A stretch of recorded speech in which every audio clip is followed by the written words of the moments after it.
My hike today begins with a steep ascent up the Rake from the village of Glenridding in the Lake District National Park. At the top you're offered two choices, Glenridding Dod or Sheffield Pike. Today I'm heading up Sheffield Pike though.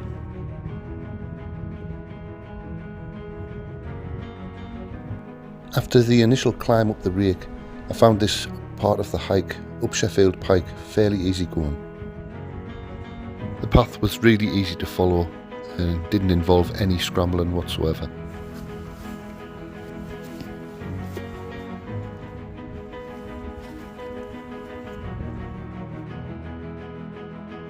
Well, hello, welcome back to the channel. No prizes for guessing where I am. 90% of the time I'm in the Lake District, and today's no different. You can probably see Ulswater down below us and Glenridding, and I've just passed Glenridding Dod, and I'm on my way up Sheffield Pike, and that's where I'm going to pitch my tent tonight. Nice easy one, it's about 640 metres, not entirely sure, but I'm just trying to get up there before the heavens open. We've got like a little bit of sleet going on, might get some snow tonight, but I'm going to put my waterproof bottoms on just to keep these trousers dry, and then I'm going to head off up to the top, just up there. That's Sheffield Pike there.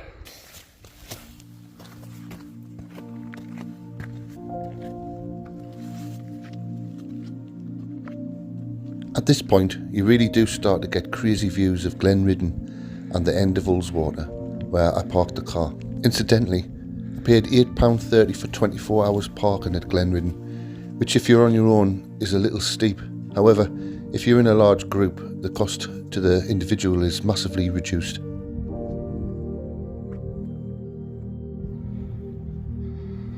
Although this section of the hike is fairly gentle, there are some steep drop-offs, so you would need to take care in different weather conditions.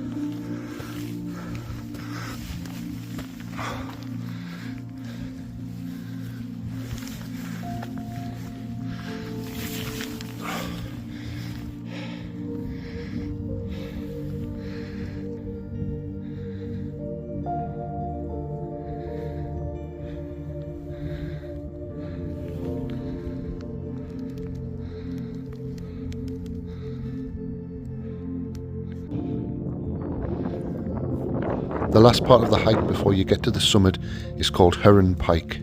At this point you pretty much make your way across an undulating landscape for about half a mile before you reach the summit of Sheffield Pike.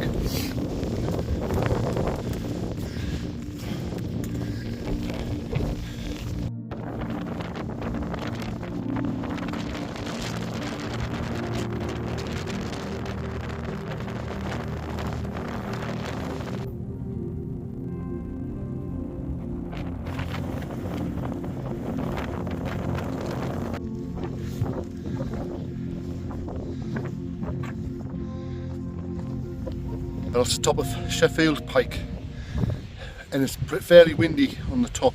I've just come down slightly, just on the other side of the cairn, and I'm in a sheltered bit, but it is really windy there, and the wind chill's quite high. You wouldn't be able to stay up there for long without layering up and putting gloves on, which I have with us, but I'm going to find somewhere to pitch my tent. It's only 1:10. But this is winter camping. It's only, what, 3 hours? Less than 3 hours and it's dark. So I need to find a sheltered place to put my tent. Where I am now is quite nice, but it's right on the summit. And I would have to wait to put my tent up. I want to be somewhere out of the way, a little bit more secluded. So I'm going to have a look about, and I'll get back to you when I find somewhere nice.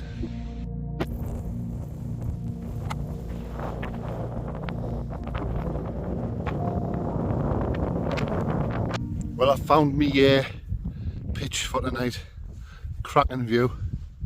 It's just on Sheffield Pike, but just a little bit on from the summit, the actual summit. Just on the side of Ulswater, and it looks fantastic. Look at that. Beautiful. And it's supposed to clear up later on.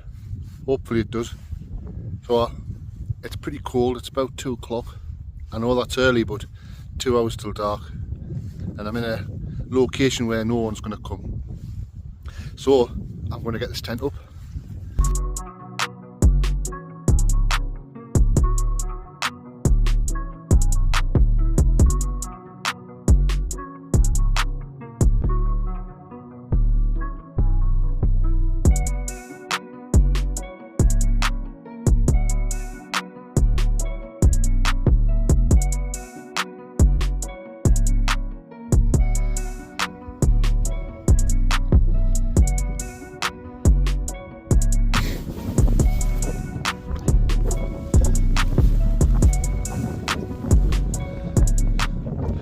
So that's the tent up.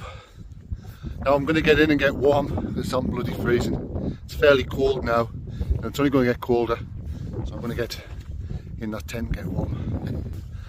You know what? Just remembered, I've got to go and get some water.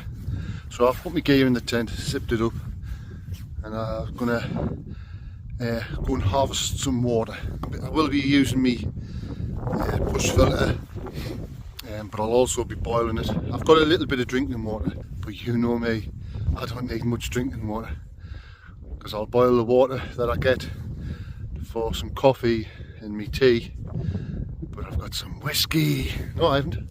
Southern Comfort, which I'll be sucking on tonight. I do need some water, however, some coffee and making me food. I do have a little bit of drinking water there. Tent's all zipped up. I've got to go and get some water. So I've got my water, I'm finally in my tent, I've got my warm gear on, and I've made a cup of tea and a pot noodle. The pot noodle is just a snack, it's not my tea, but I need it, so I'm making it. Incidentally, I'm using my new boots as a cup holder and a pot noodle pot holder. Everything has to have two uses at least. Anyway, I'm slightly on a bank as well. This happens to me all the time. Every time I pitch the tent, I think I'm getting it flat. It's not. I'm sliding down the hill. Never mind. It'll be fine. So anyway, I'm going to enjoy this cup of tea and pot noodle as I'm warming up. It's quite cosy in here. The clag's in and out. I might get out and take some pictures. I might even get to use the drone. I might not because it is fairly windy. Hopefully I'm in a sheltered enough place. But it's quite nice. Anyway, I'm going to have my cup of tea.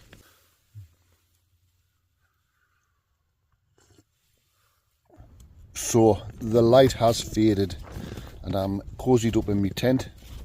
I've had a little bit of the old Southern Comfort to warm the cockles up.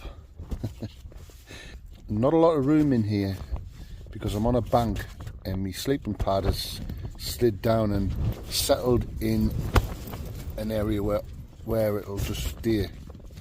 So I'm in the middle of the tent.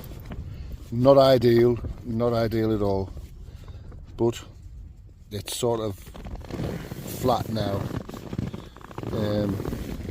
Once again, I've pitched the tent on a bank.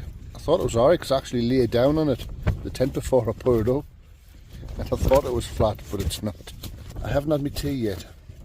I had a pot noodle earlier with a cup of tea, just to put us off, but I do have a chicken tikka masala with egg noodles to boil up first. So it's curry noodles, chicken tikka noodles. I'm going to try and do that now, because I'm getting a little bit peckish.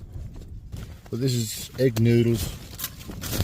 I'm going to whack that in the pot.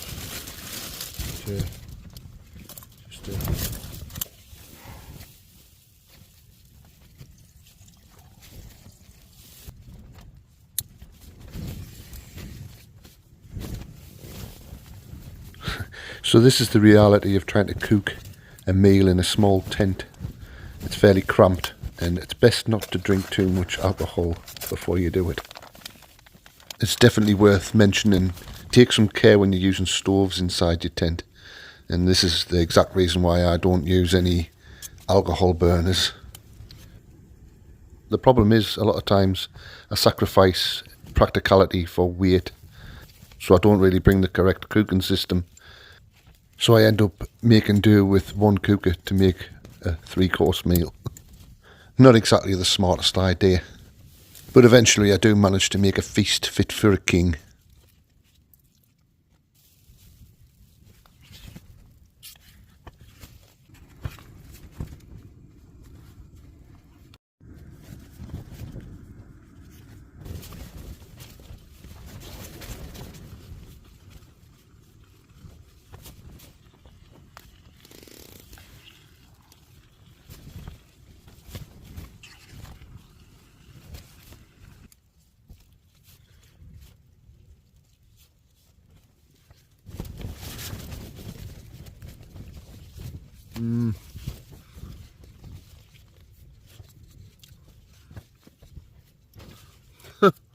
I've got it all over, but that's really nice.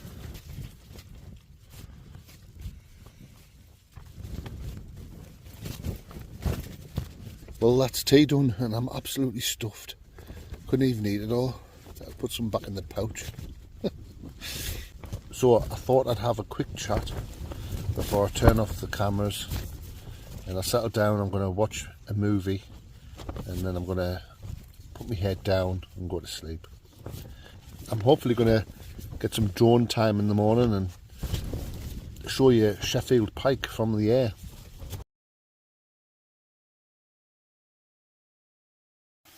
Good morning, it's 7:15, terrible sleep. I slept a bit, but the ground surface I'm on is just so uneven, and banks and bumps. I was sliding all over the place, so uncomfortable. You can't be a winner every time. Anyway, I've got porridge for my breakfast and I've got a nice cup of coffee, so I'm going to get that on the go now. I've been out, it's going to be a beautiful sunrise. I'm actually going to catch it this time. As winter comes, I go up later and always catch a sunrise.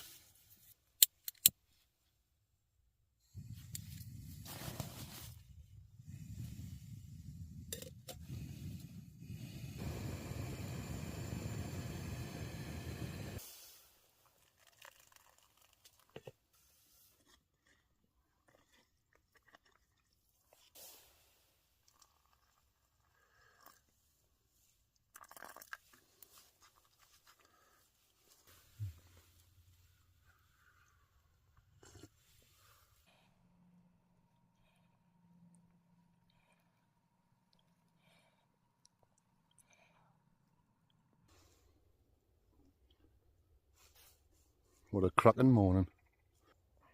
You've got the sun coming up there, and then behind you've still got the moon. Fantastic.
It's a tremendous morning.